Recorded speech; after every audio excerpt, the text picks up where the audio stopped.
देश कर रहा बापू को नमन। आगरा के आश्रम से राष्ट्रीय पिता महात्मा गांधी की प्रतिमा ही गायब। यमुना किनारा स्थित जिस गांधी आश्रम के चबूतरे पर बैठकर महात्मा गांधी वैष्णव जन तो कहने कहिए गाया करते थे, वे आज बदहाल है। चबूतरे की ईंटें तक गायब हो गई हैं। आश्रम से गांधी जी की प्रतिमा गायब है।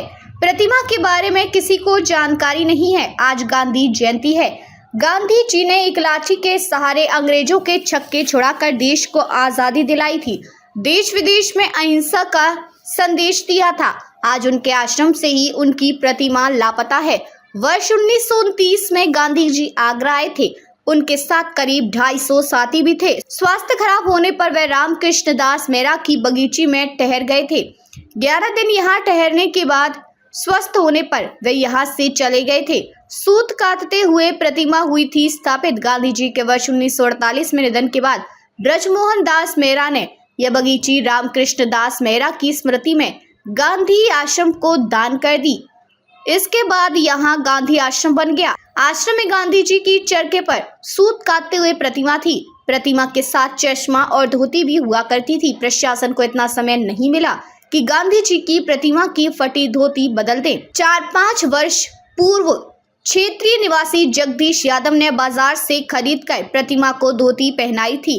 1 वर्ष पूर्व गांधी जी की खंडित प्रतिमा व टूटे चश्मे को कमरे से हटाकर बराबर वाले कमरे में रख दिया गया था। विडंबना यह है कि आज प्रतिमा गायब है। गांधी जी आश्रम की देखभाल करने वालों को भी कभी नहीं पता है कि गांधी जी की प्रतिमा कहाँ गई।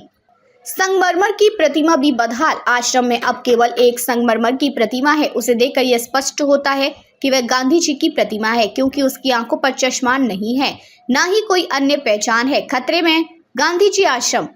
गांधी जी आश्रम की छत वर्षा में टपकी थी। गांधी जी आश्रम के छज्जों के पत्थर भी टूटकर गिरने लगे हैं।